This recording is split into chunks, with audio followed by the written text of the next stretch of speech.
As a millennial, it's interesting that I've lived through the most technological advancement that there's ever been. But at the same time, I have this nostalgia towards like that American dream, right? The white picket fence, the house, the stable job, and you being faithful at a job, and you're gonna get that higher position, and you'll be able to attain basically everything you ever wanted. But the reality is that you go to get a nice coffee now, it's like $8. Doesn't matter where you go. Maybe you can skimp out, get the smaller one for $5, $6. We go to put gas now; it's about $50 to $60 for a regular SUV.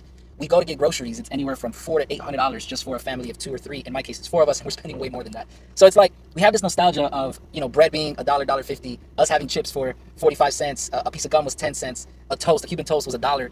But then like that reality doesn't exist anymore. We're in an entire new inflation, the home crisis that we're in, let alone the college crisis, right, that we've had since the 2008 market crash when a lot of us were finishing high school and then we had to go into a job market, and most of us don't work in that job that we even went to school for. A lot of us have debts and don't even have our degrees, which is my case. Thankfully, I was able to get certifications and land a really comfy job in my career, but it took me a very long time to get there. I had to go through dishwashing. I had to work my way up until I finally got into technology, which is what I love, and I do audio visual. But it's just interesting how we spend most of our time online and we're lacking this human connection that we once had. And it's like we miss it. Millennials miss it because we got to see basically the boomers and the generation before us just go and live their life, buy these homes for 50 grand, and now their homes are worth 5 times what they bought it for. And they're able to really come up on that equity, and they were able to maximize their lives and leave generational wealth. So part of this long rant, it's just really not even a rant, it's really me just saying, dang, like we spend all our time online seeing technology advance and that human connection is missing.